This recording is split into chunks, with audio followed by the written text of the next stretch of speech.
Hello and welcome to the video. My name is Naveed Ahmed and I'm going to be demonstrating Sitecore DevOps within this video. Recently, I wrote a blog series about Sitecore DevOps that is continuous integration and why your Sitecore project deployments must be automated.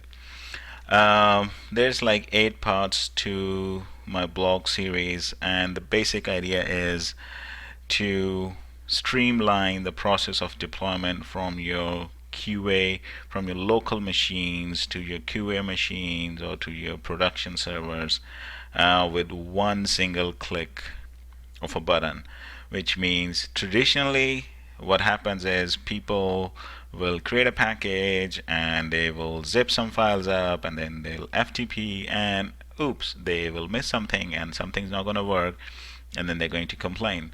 But to automate, we can automate all of that thing with one single click of a button, and that's what I'm going to demonstrate in the video.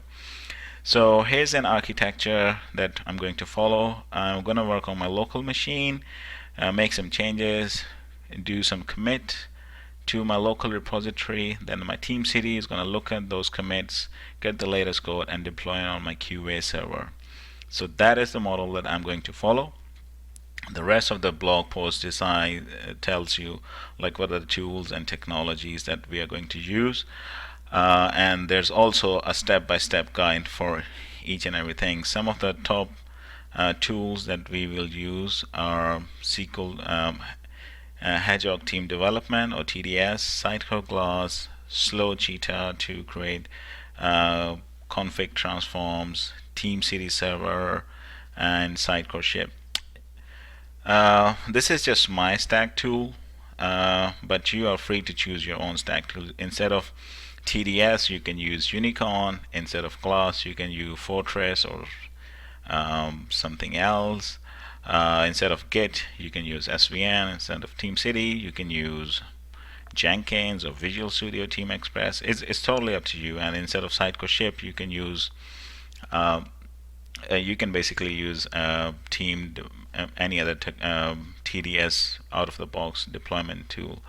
What you can also use is an Octopus Deploy, which is just meant for deployment. So as you can see, there are multiple options, but I'm going to stick with this stack tool and show you a demo. And the purpose of this thing is you can get familiarized, you can get familiarity of what the process involves and what it needs to be.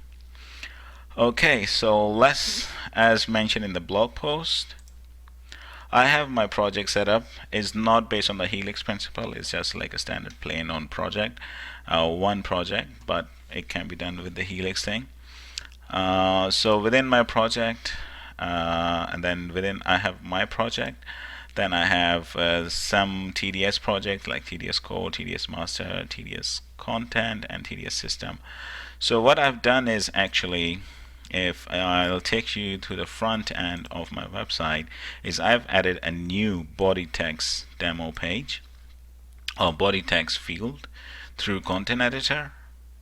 Within my content editor, I have added this new field because business asked me to add a new field in a template, which is pretty standard request from the business or client.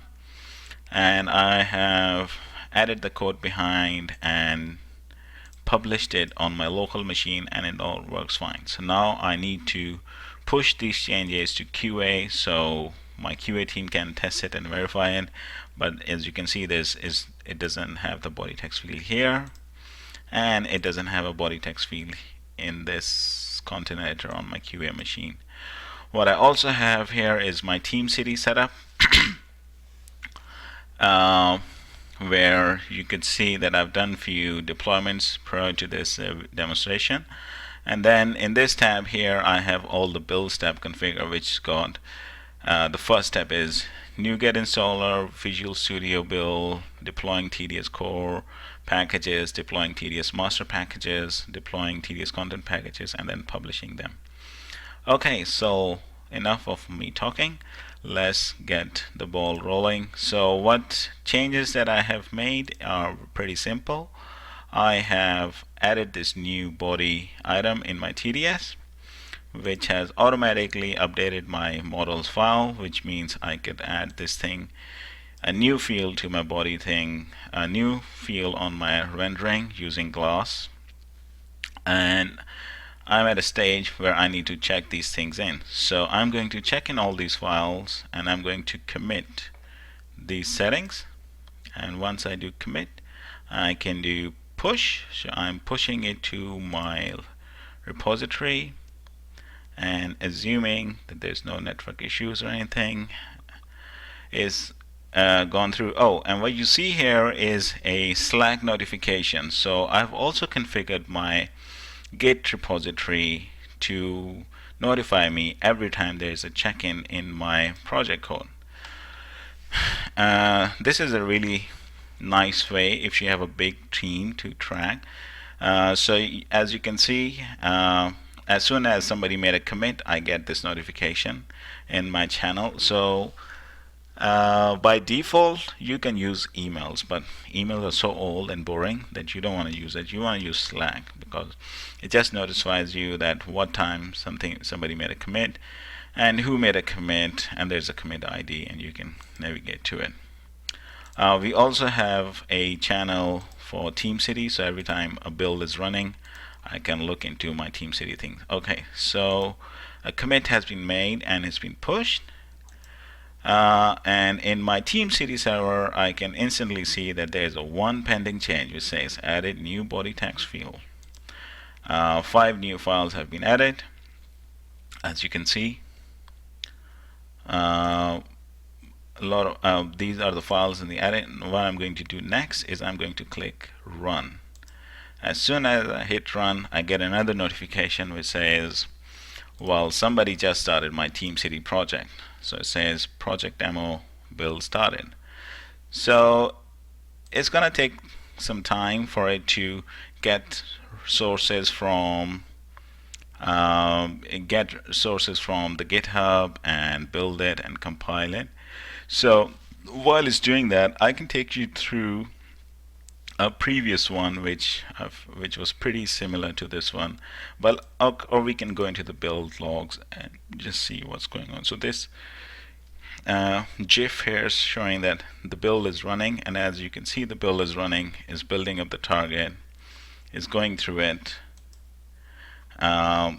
it's building up the files. What you will find in the build steps, so my first 2 build steps have succeeded. So the next build step is about TDS core packages, where I've only said I could have disabled this thing, but I've just left it enabled in case if somebody make a TDS a core database change and you need to deploy a package or something like that. So it's just going to go around and is going to go through it. While it's doing, I just want to take you through these build steps in further detail. So within TeamCity, as you can see these tabs here, you can click on add build step, and you can choose one of these build steps or add one of your own. The most popular ones are command line, or it depends. Few steps that are missing from MyProject is one of them is grunt or a gulp step, because these days front-end guys will do all the front-end stuff in their grunt and they want to compile it. So you can actually also add a gulp step in here from within the TeamCity. Another thing that you can add is other steps that you can add are unit testing. So you can also add unit testing and integration testing, but then it depends how you want to go. So I got a notification that the demo project has been built successfully. So let's go and check out the demo project.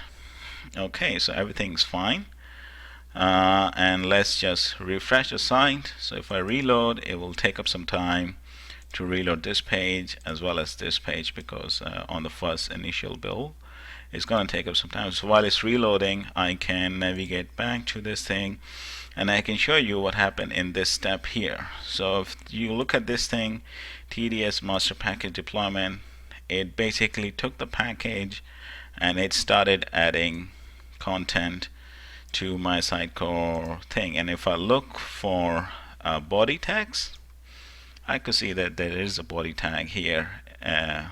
So this item has been added, and then this everything has been published. So now the reload has finished. So okay, so that's that. I see a success.